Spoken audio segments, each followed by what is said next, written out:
y boire. Son amour me remplit et sa victoire m'anime de l'esprit. Cher Saint-Esprit, nous avons besoin de ton aide ce matin pour que la parole de Christ que nous allons partager soit véritablement cette parole qui vienne restaurer notre âme. Seigneur, ce matin, nous sommes là dans ta maison. Notre désir est d'être au contact de ta pensée. Pour cela, nous te prions de te manifester puissamment. Daigne, Seigneur, à agréer nos prières et surtout que cette parole, Seigneur, puisse vraiment nous renouveler spirituellement, mais aussi physiquement, parce que nous en avons besoin. Au nom de Jésus, nous te bénissons, Seigneur. Amen. Amen. Est-ce que vous êtes dans la joie d'être là devant Dieu? Est-ce qu'on peut acclamer le Seigneur?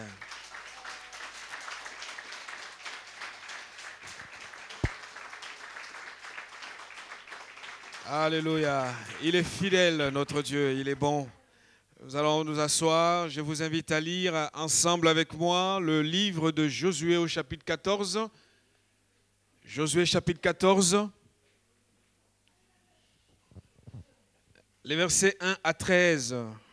Josué 14, versets 1 à 13. Ce matin, je voulais ensemble avec nous voir cette déclaration de Josué qui crie de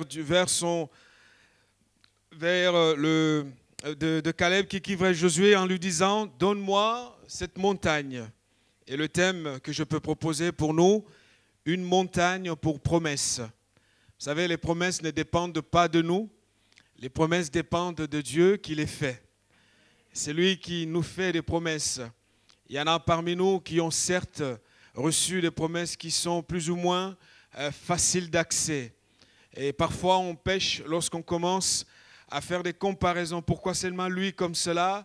Moi j'aurais aimé que ça soit comme ça. Voyez-vous, tous les enfants d'Israël n'ont pas eu la même promesse.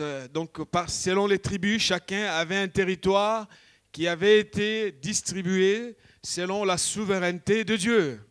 Donc, en étant là, je voudrais, au travers de cette parole, t'encourager et te dire, peut-être que tu es comme Caleb et que ton héritage se trouve sur une montagne. Il est possible de prendre possession de cet héritage en Jésus-Christ. Amen. Caleb a reçu une montagne comme promesse, une montagne pour promesse. Nous lisons, « Voici ce que les enfants d'Israël reçurent en héritage dans le pays des Canaan. Ce que partagèrent entre eux le sacrificateur Éléazar, Josué fils de Nun et les chefs de la famille des tribus des enfants d'Israël. Le partage eut lieu d'après le sort comme l'Éternel l'avait ordonné par Moïse pour les 9 tribus et pour la demi-tribu.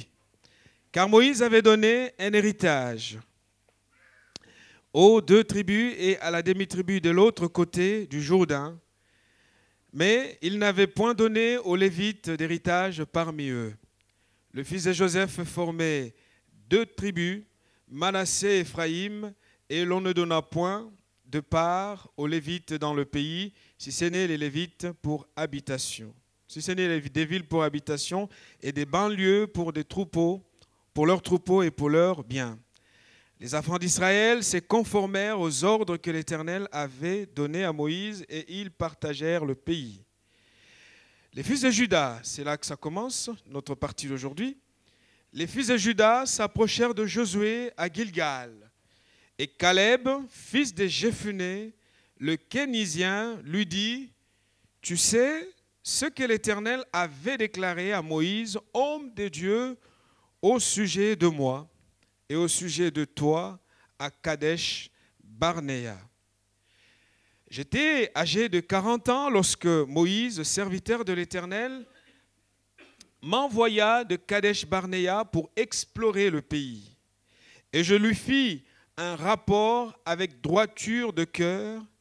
Mes frères qui étaient montés avec moi découragèrent le peuple, mais moi, je suivis pleinement la voie de l'Éternel, mon Dieu. En ce jour-là, Moïse jura en disant, « Le pays que ton pied a foulé sera ton héritage à perpétuité, pour toi et pour tes enfants, parce que tu as pleinement suivi la voie de l'Éternel, mon Dieu. Maintenant, voici, l'Éternel m'a fait vivre, comme il l'a dit, il y a 45 ans, que l'Éternel parlait ainsi à Moïse lorsqu'Israël marchait dans le désert. Et maintenant, voici, je suis âgé aujourd'hui de 85 ans. Je suis encore vigoureux, comme au jour où Moïse m'envoya. J'ai autant de force que j'en avais alors, soit pour combattre, soit pour sortir, soit pour entrer. Donne-moi donc cette montagne dont l'Éternel a parlé dans ce temps-là, car tu as appris, alors qu'il s'y trouve des Anakim et qu'il y a des villes grandes et fortifiées. L'Éternel sera peut-être avec moi, et je les chasserai comme l'Éternel l'a dit. Josué bénit Caleb, fils de Jephuné, et il lui donna Hébron pour héritage. Amen. Josué bénit Caleb, fils de Jephuné, et il lui donna Hébron pour héritage. Je disais que nous n'avons pas tous la même promesse. Nous n'avons pas tous la même bénédiction. Bien que nous soyons tous en Christ, c'est le Saint-Esprit et Dieu dans sa souveraineté qui distribue souverainement ce qu'il donne à chacun de ses enfants. Mes amis, ce matin, je voudrais rappeler que la promesse, l'accès à la promesse n'a jamais été une chose facile. D'une manière ou d'une autre, devant nous, il y a des combats, il y aura des oppositions, il y aura des tensions, il y aura des incompréhensions, il y aura aussi la fatigue physique et parfois le découragement parce que les choses tardent à se réaliser. Quand on lit dans la Bible, nous apprenons que la terre de Canaan nous est décrite selon la parole de Dieu comme le pays où coulait le lait et le miel. Et ça, c'est écrit, ça, c'est souligné, c'est rappelé dans la Bible que vous avez, que j'ai. Le pays où coulait le lait et le miel. Et cette même terre de promesse était l'endroit que Dieu avait choisi, que Dieu avait voulu, que Dieu avait désigné pour que le peuple d'Israël aille y habiter. Cependant, le même pays où coulait le lait et le miel est aussi, selon la parole de Dieu, l'endroit où on rencontrait des montagnes, des cours d'eau, mais aussi des vallées. Mais il n'y a pas que cela. Il y avait aussi sur ce même territoire les géants, les fils d'Anakim. Mes amis, si nous voulons réellement entrer en pleine possession de ce que Dieu a prévu pour chacun d'entre nous, il est important de discerner que derrière mon héritage, derrière ma bénédiction, il y a aussi des Anakim, il y a aussi des géants. Tout est question du moral qui nous anime et de la promesse que Dieu nous a faite. Amen. Donne-moi cette montagne. C'est la foi, la confiance, le cri de cet homme, Caleb, qui n'avait jamais douté de la fidélité de Dieu, de l'amour de Dieu dans sa vie. Je sais que tu fais face à une situation peut-être délicate et tu te dis, mais Seigneur, jusqu'à quand ça va arriver, ce que tu m'avais promis? Mes amis, le Canaan, la terre de Canaan a ses Anakim. La terre de Canaan a ses géants. On trouve des montagnes, on trouve des collines. Il n'y a pas que le lait et le miel qui coulent. Amen. Voilà comment la Bible nous montre ce que Dieu fait. Et donc l'histoire de Caleb, ce matin, je voudrais, à travers cette histoire, souligner combien il est important pour chacun d'entre nous de ne pas perdre son courage dans le Dieu de la Bible. Caleb nous montre qu'il était un homme de courage, un homme qui avait confiance en Dieu, un homme qui était déterminé et qui croyait au plus profond de lui que Dieu n'a pas changé et qu'il y a un autre avenir pour lui. Même si dans le présent, d'autres ont reçu leur territoire, lui, Dieu lui a promis une montagne et il était convaincu qu'il prendra possession de cette montagne. Amen. Chers amis, et quand on regarde la vie de Caleb, on se rend compte, comme premier point, c'est que Caleb était un homme qui avait appliqué son cœur à suivre les voies de Dieu. Il le dit lui-même, il le rappelle, verset 7, « J'étais âgé de 40 ans lorsque Moïse, serviteur de l'Éternel, m'envoya de Kadesh Barnéa pour explorer le pays et, rajoute-t-il, je lui fis un rapport avec droiture de cœur. Mes frères qui étaient montés avec moi découragèrent le peuple, mais moi, je suivis pleinement la voie de l'Éternel, mon Dieu. » Amen. Le cœur était appliqué à suivre les voies de Dieu. Vous savez, notre cœur est l'organe central, l'organe principal, que ce soit pour la vie biologique, que ce soit pour toute autre vie. Et on le voit dans la Bible, chaque fois que Dieu parle, Dieu s'adresse au cœur de l'homme, à notre cœur, au centre de notre vie. Et cela nous rappelle qu'on ne peut pas expérimenter sur le plan extérieur des choses glorieuses si elles ne commencent pas à l'intérieur de notre cœur. Et la parole de Dieu est claire. Josué dit, Caleb dit, il a fait un rapport avec droiture de cœur. Ce que nous devenons extérieurement est le résultat de ce que nous sommes à l'intérieur de nous. C'est pour cela que la parole de Dieu est claire. Garde ton cœur plus que toute autre chose, car de lui viennent les sources de la vie. Tu veux entrer en héritage, prendre possession de ce que Dieu a dit, sache que Dieu parlera, Dieu sollicitera, Dieu travaillera ton cœur. Si ton cœur n'est pas travaillé, n'est pas préparé à assumer ce que Dieu a prévu pour toi, il peut passer des temps, des années, des mois, tu seras peut-être tenté de croire que le Seigneur t'a abandonné. Dieu n'abandonne pas. Dieu veut te travailler davantage. Amen. Tous les hommes de Dieu dans la Bible, toutes les femmes de Dieu, des hommes et des femmes que Dieu a utilisés dans la Bible, nous voyons que c'était des gens que Dieu a travaillé leur cœur. Lorsque nous lisons l'histoire de tous ces héros de la foi, le Seigneur commençait par travailler notre cœur.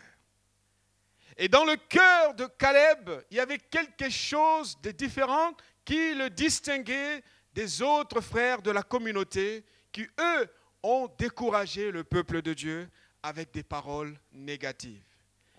Montagne, pour promesse, je ne peux rentrer en héritage de ma promesse que si mon cœur est appliqué à suivre les voies de Dieu. C'est un travail qui viendra de notre part. Dieu travaillera notre cœur, mais à nous de constamment le positionner pour que Dieu puisse continuer à faire son travail en nous. Amen. Vous savez, si notre cœur n'est pas travaillé, nous attendrons longtemps et nous risquons d'être frustrés, pensant que Dieu n'est pas bon, que Dieu n'est pas prêt. Au contraire, le Seigneur, notre Dieu est le même hier, aujourd'hui et éternellement. La Bible est claire. Et comme Caleb était un homme qui a compris que je dois suivre la voie de Dieu, je dois suivre le chemin que Dieu a tracé, je dois suivre le sentier que Dieu a tracé pour moi. Il peut être petit, il peut être difficile d'accès. Si je regarde à l'apparence physique, je peux me dire, mais les autres ont eu leur part ici dans dans une terre où il n'y avait pas beaucoup de combats. Parce qu'Hébron, on reviendra, on le verra, Hébron n'était pas le lieu donné. Mais c'était là que Dieu voyait Caleb.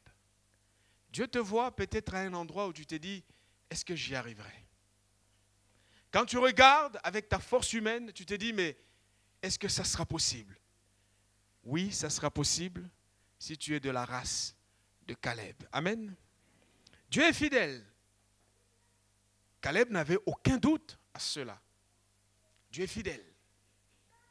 Ils étaient nombreux, on les a envoyés, ils étaient 12, mais quand ils sont revenus de la mission, il n'y avait que lui et Josué qui y avait fait un rapport droit, un rapport honnête, en voyant ce que la main de Dieu voyait, en voyant ce que les yeux de Dieu voyaient. Chers amis, Dieu est fidèle. Notre Dieu est fidèle et droit dans ses engagements. Quand il s'engage jusqu'au bout. Il ne change pas. Si Dieu t'a promis quelque chose, ne t'inquiète pas. Si tu appliques ton cœur à suivre Dieu, tu verras la réalisation de ce que Dieu a dit. Parce que ce n'est pas un homme pour changer d'avis. C'est un Dieu fidèle qui réalise, qui honore toujours sa parole. Caleb, voyez-vous, n'avait aucun doute au sujet de la fidélité de Dieu. Et c'est là, disposer son cœur à ne pas basculer du côté de ceux qui murmuraient. Son cœur était droit, parce qu'il savait pertinemment que Dieu a les moyens de réaliser ce qu'il promet. La Bible dit au sujet d'Abraham, dans Romains chapitre 4, les versets 18 à 22, « Espérant contre toute espérance, Abraham crut et devint ainsi le père d'un grand nombre de nations. » Vous savez, le mot « espérer contre toute espérance », quand vous l'analysez, vous vous rendez compte, c'est pendant que tous les signes extérieurs prouvaient le contraire, Abraham croyait que Dieu avait les moyens de réaliser ce qu'il a promis.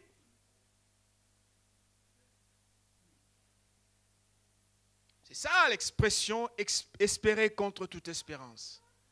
Au moment où physiquement, dans son corps biologique, il sentait que la fatigue était là. Et voyez, le corps de sa femme s'est détérioré. Les années passaient, le désir s'éloignait.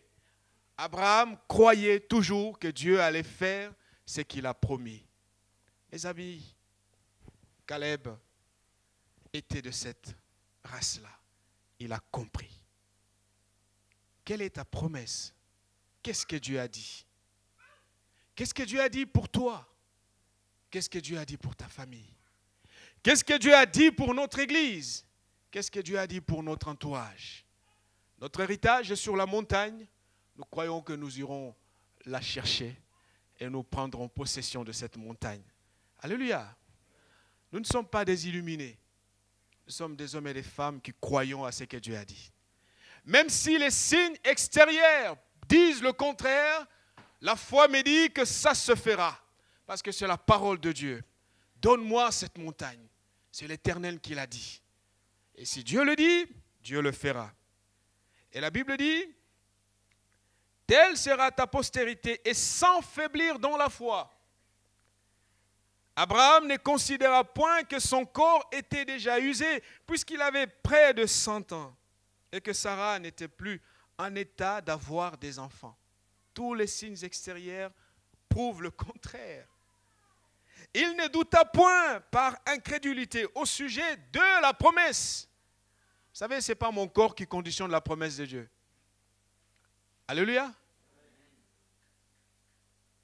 Ce ne sont pas les oppositions extérieures qui conditionnent la promesse de Dieu.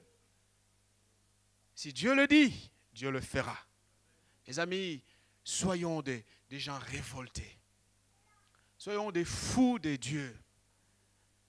Soyons des gens qui croyons, quand on nous regarde, que le monde, que notre entourage dise, mais ces gens-là ne sont pas sérieux. Il y a quelque chose dans la tête. Oui, il y a Jésus dans notre tête.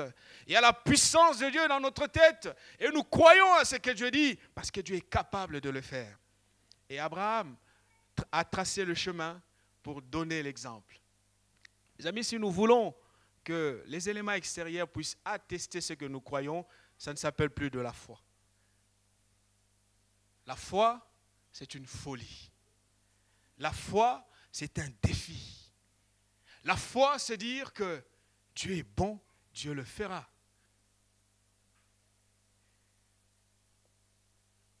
Et la Bible dit qu'il n'a pas douté par incrédulité au sujet de la promesse. Une chose est ce que je suis, mais une autre est la promesse de Dieu. Mais il fut fortifié par la foi, donnant gloire à Dieu. La force intérieure qui arrivait, qui lui permettait d'avancer, l'objectif était que Dieu soit glorifié. Si je crois et que je continue à croire, là où on me dit que ce n'est pas possible, ce que je cherche, ce n'est pas ma gloire personnelle. Ce que je cherche, c'est la gloire de Dieu. Parce que quand ça va se faire, on dira, oui, Dieu est grand. Dieu l'a fait parce que Dieu l'avait dit. Mes amis, réveillons-nous. Réveillons-nous. Quelle est la nature de ta promesse? Est-ce que c'est une vallée ou c'est une montagne? Même si c'est une montagne, ce matin, tu dois aller prendre possession de cette montagne. Ne recule pas parce que c'est chaud. Ne recule pas parce que c'est compliqué. Ne recule pas parce que les autres disent ça et disent, c'est ça, c'est leur problème. Ça, c'est leur problème. Reste confiant. Crois au Dieu de ton salut, il le fera. Et la Bible dit, ayant la pleine conviction que, alléluia, c'est que Dieu promet, il peut aussi l'accomplir. Mes amis, ne dénaturons pas notre Dieu. N'en faisons pas une idée selon que ceux qui ne croient pas disent qu'on se console. Non, on a un Dieu vivant.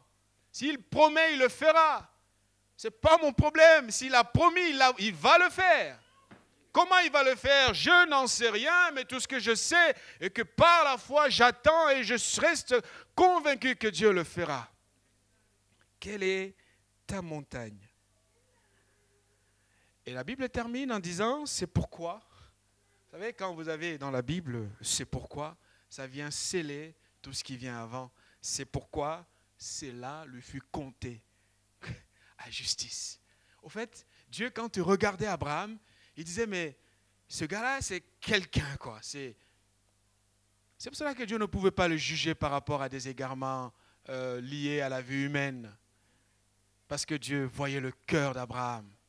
Dieu voyait la détermination de cet homme. Je vous dis, frères et sœurs, ça se passe à l'intérieur de nous. Ça se passe au-dedans.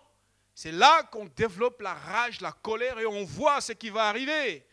Même si autour de nous, les gens ne croient pas, je crois que Dieu va le faire. Dieu va me donner cette montagne. Parce que ce n'est pas moi qui ai demandé la montagne, mais c'est lui qui m'a promis la montagne. Et je l'aurai. Et Paul dira, il va rappeler que la fidélité de Dieu est une évidence.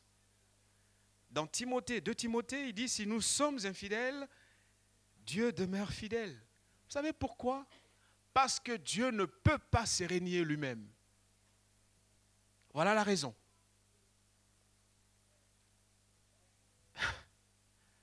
Alléluia. Il reste fidèle parce qu'il ne peut pas. S'il y a quelque chose qu'il ne peut pas, c'est se régner lui-même. Asaph va le rappeler en disant, oui, Dieu est bon. Dieu est bon pour Israël. Dieu est bon pour ceux qui ont le cœur pur.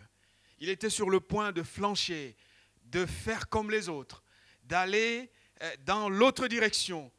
Mais avec le recul, il se rend compte, mais non, Dieu est bon.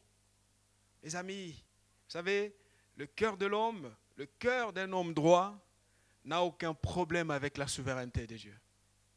Le cœur d'une personne qui marche dans la droiture n'a aucun doute sur la fidélité de Dieu. Parce que notre Dieu est un Dieu fidèle. Et la troisième chose, et c'est ce qui va peut-être nous prendre un peu du temps, c'est comment est-ce possible un homme de 85 ans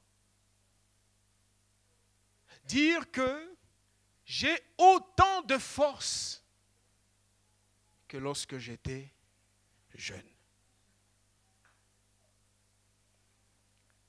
Moi, en réfléchissant sur ce texte, c'est devenu une difficulté pour moi, en fait. Et j'avais honte devant ce texte. Et je me disais, bon, voilà, un homme de 85 ans, il a un moral intact, il a un moral préservé par la promesse. Et j'ai essayé de comparer par rapport à moi-même. Je me dis, mais tu vois, au lieu de pleurer, de commencer à expliquer au monde entier comment tu souffres, peut-être que tout est, tout est au niveau de ton moral.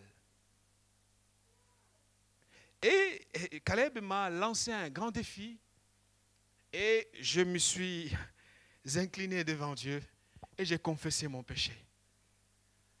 Frères et sœurs, 85 ans. Alors regardons le moral des jeunes parmi nous aujourd'hui, où tout est sombre. À 20 ans ou à 30 ans, le mariage n'arrive pas, ça y est, c'est fini, je n'aurai plus d'enfants. À 40 ans, lorsque le travail n'arrive pas, ça y est, je finirai locataire, je finirai dans les assédiques et tout ça. Un homme de 85 ans, dire que j'ai autant de force. J'ai autant de force. Vous savez, c'est quoi la force? Parce que Caleb nous pousse quand même à nous poser cette question. Qu'est-ce que c'est que la force? Il nous oblige à nous poser la question, c'est quoi la vigueur? Et comment, en tant que chrétiens, serons-nous capables de gagner nos combats, nos batailles, de remporter la bataille? Et quand je réfléchis, prenons quelqu'un de 85 ans aujourd'hui.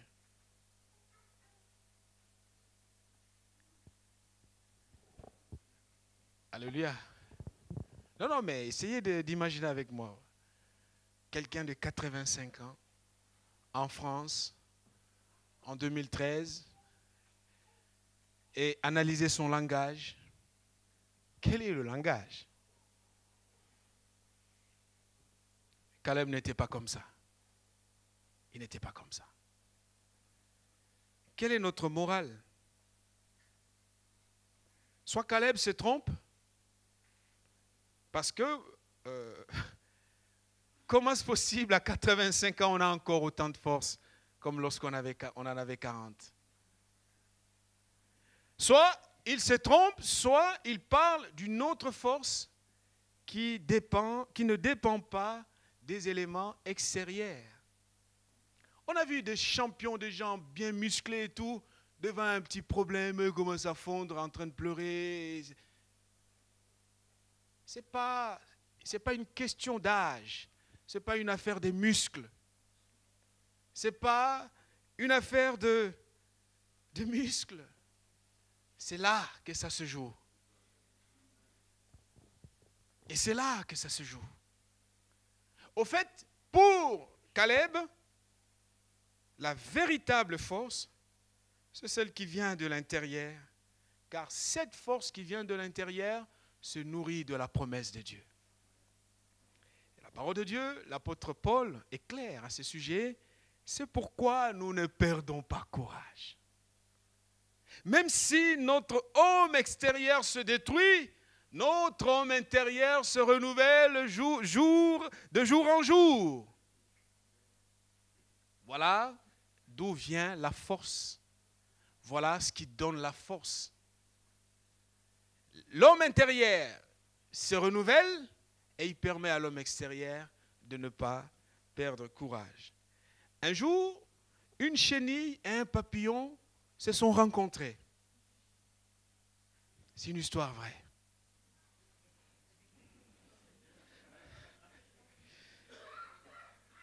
Non mais la chenille s'approche, non, le papillon s'approche de la chenille et lui dit, écoute, ne t'inquiète pas, parce qu'au fait la chenille faisait une petite dépression en disant, moi ça fait un moment, j'aimerais voler comme toi, mais je n'y arrive pas. Et le papillon arrive vers la chenille et lui dit, ne t'inquiète pas, car un jour, toi aussi tu voleras comme moi. Vous savez pourquoi le papillon dit cela à la chenille?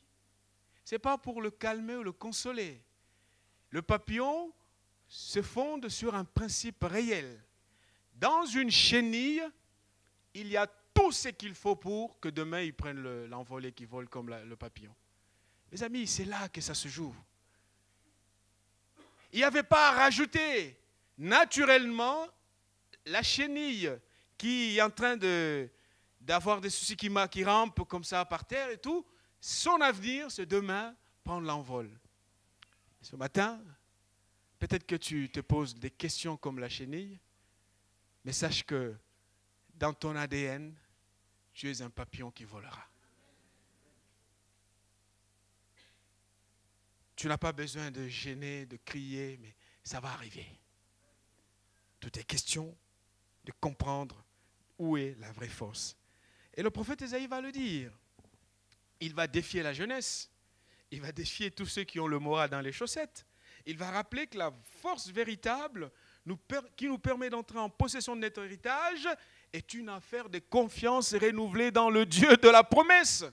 Il va dire, ne le sais-tu pas, Ésaïe 40, ne l'as-tu pas appris, c'est le Dieu d'éternité, l'Éternel qui a créé les extrémités de la terre.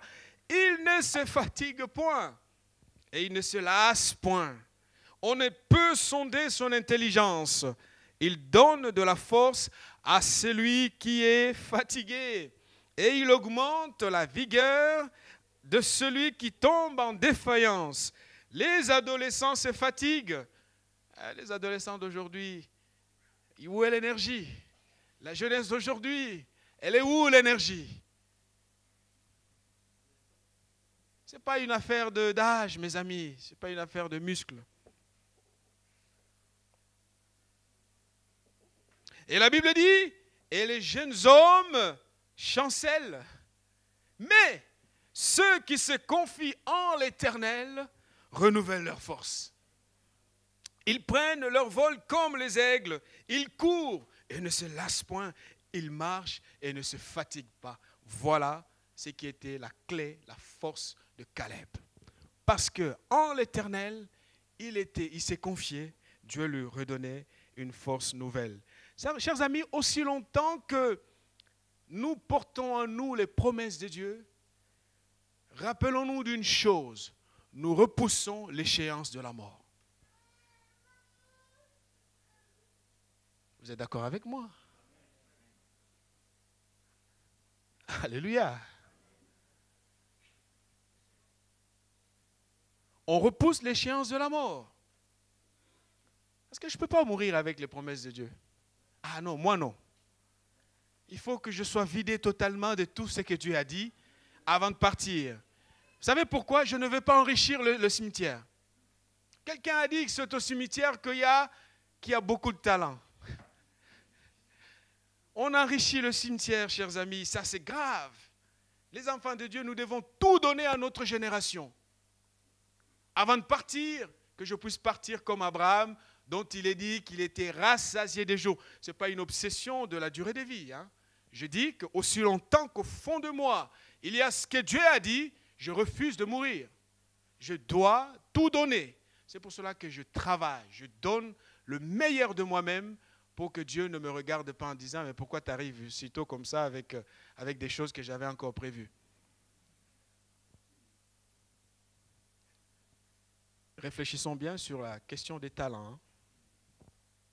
Parfois, on lit la Bible comme un roman. Non.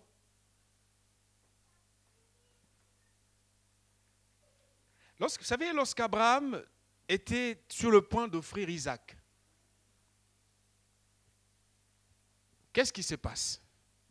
Selon l'Épître aux Hébreux, au moment où Abraham allait pour sacrifier Isaac, Abraham croyait au fond de lui que Dieu ressuscitera cet enfant. Parce que c'est lui l'objet des promesses de Dieu. C'est pour cela que je dis qu'aussi longtemps qu'au fond de toi, il y a les promesses de Dieu, la mort reculera. La mort reculera. Il pensait que Dieu est puissant, même pour ressusciter les morts. C'est pour cela qu'il n'avait pas peur. Et qu'il est allé jusqu'au bout, parce qu'il savait que Dieu ne permettra pas que celui qui porte la promesse meure. Alors, mais le problème, c'est que certains sont morts avec des promesses. Ce n'est pas le problème de Dieu. Souvent, ne connaissant pas ce que Dieu avait prévu pour eux, ils sont allés beaucoup trop tôt. Vous savez, la méchanceté des frères de Joseph n'avait aucun pouvoir sur la réalisation du projet que Dieu avait sur Joseph. Même s'ils sont contre, ils ne sont pas d'accord, c'est leur problème. Ce qui est sûr, Dieu fera ce qu'il a dit à mon sujet. Dieu le fera. Même dans un désert, il frayera un chemin. Mes amis, développons cette colère sainte, cette rage de Dieu en nous pour que nous soyons dans notre génération des hommes et des femmes qui n'accumulent pas frustration sur frustration, mais qu'au contraire, qui soient heureux d'être enfants de Dieu.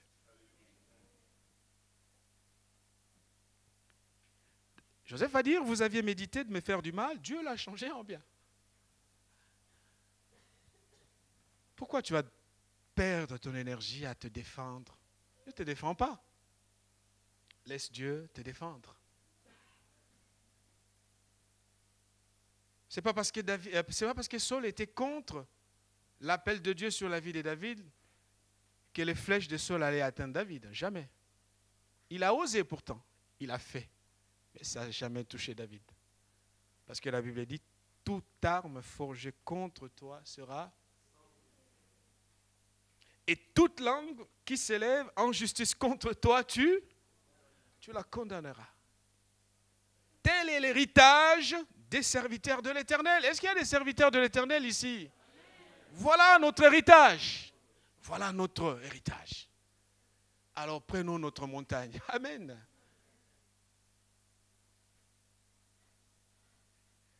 Je vais peut-être terminer par là. Un jour, Jésus va interpeller les gens de sa génération. Dans Jean chapitre 10, versets 34 et 35. Qu'est-ce qui se passe? Il se passe que Jésus va faire des miracles et ils ne sont pas contents de ce qui se fait. Alors Jésus va reprendre une parole qui se trouve dans la Bible. C'est quoi le fondement de cette parole? Cette parole veut tout simplement nous rappeler que n'anéantissons pas ce que Dieu a écrit en enrichissant le cimetière. La Bible dit, Jésus leur répondit, n'est-il pas écrit dans votre loi? J'ai dit, vous êtes des dieux. Si elle a appelé Dieu, c'est à qui la parole de Dieu a été adressée. Vous voyez? Parfois, moi, franchement, si je parle comme ça, c'est parce que je voudrais que toute l'Église, nous soyons des fous de Dieu. Alléluia. Je ne vais pas être un assistant social, vous savez. Je refuse ça. Je vais être prédicateur de l'Évangile. Développer ce qui est au fond de vous. Ça ne sert à rien de caresser tout le temps. On ne s'en sort pas.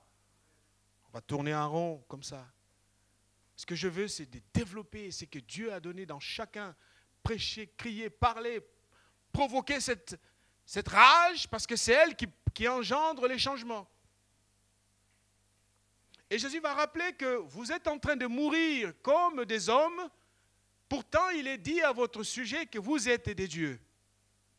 C'est-à-dire l'enfant de Dieu, la même parole revient dans Psaume 82.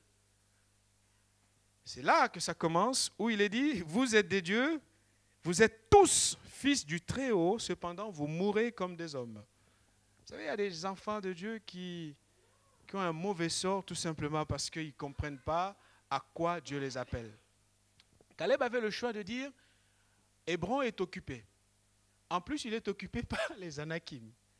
Donc, moi, en fait, je voudrais que Dieu change ma promesse, qu'il me trouve une savane, une prairie, une vallée. Parce qu'en fait, la montagne, là, c'est compliqué. N'avait-il pas ce choix-là? Mais il a refusé. Alléluia. Ah non, sur la montagne, je verrai bien Jérusalem. Sur la montagne, je verrai bien les adversaires qui arrivent. Sur la montagne, j'aurai une belle vue. Alors, il faut aller déboulonner les fils d'Anakim qui sont là-bas. Il faut aller les chasser. Et il croyait que Dieu était sa force. Chers amis, vous savez, Caleb a intégré, il a assimilé et il a reformulé ces principes selon lesquels Canaan est certes une terre de promesses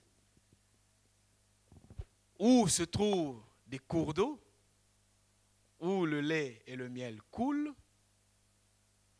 où il y a des vallées, il y a des collines, mais c'est aussi là qu'habitent les Anakim. À Hébron, sur cette montagne que Caleb avait héritée, au fait, c'est là que se trouvait le corps d'Abraham. C'est là qu'il était enterré. C'est à Hébron que Isaac, Rebecca, Jacob et Léa étaient enterrés. C'est à Hébron. Hébron est la ville la plus élevée de la Palestine. Hébron est l'endroit significatif. Ce n'est pas pour rien que les autres peuples occupaient ce territoire. Et lui, en tant qu'enfant de Dieu, en tant que celui qui voit les promesses de Dieu, il va se dire, c'est là que je dois être, pas ailleurs, parce que Dieu l'a dit. Et Dieu lui donne ce territoire historique parce qu'il était un homme exceptionnel. Si tu es une femme d'exception, c'est parce que tu es une femme d'exception, un homme d'exception, que tes promesses sont parfois compliquées. Mais ce qui est sûr, Dieu veut te les accorder. Dieu veut te les donner. Vous savez, les champions de Dieu, ce sont ceux qui voient derrière les obstacles les possibilités de croissance. Ce sont ceux qui voient derrière les échecs d'aujourd'hui les occasions de réussite pour demain. Voilà, hommes et femmes capables d'entrer dans cet héritage. Je termine par cette question. Que veux-tu obtenir de Dieu? Une vallée comme Lot? On le sait, hein? Est-ce que c'est la vallée comme Lot que tu cherches? Ou c'est la montagne comme Caleb? Que Dieu nous bénisse. Que Dieu nous aide. Seigneur, je te remercie pour ta parole. Réveille notre Église, réveille nos vies, réveille ton peuple. Difficile d'accès, c'est parce que justement, c'est le bel endroit où tu veux nous voir agir. C'est là que tu veux nous voir opérer. Te remercions pour celui qui, d'une manière ou d'une autre, peut-être qu'il y a un Caleb ce matin dans l'église, mais qui s'ignore, qui ne se sait pas, Seigneur. J'ai essayé de parler comme ça pour encourager ce Caleb à ne pas baisser les bras, à ne pas abandonner pour repartir en arrière, mais qu'il soit davantage déterminé. Qu'au fond de lui se développe cette rage de voir la réalisation de ce que tu as dit. Et qu'il continue à croire que ce que tu promets, tu as aussi les moyens, les possibilités de le réaliser. Au nom de Jésus, sois béni Seigneur. Amen.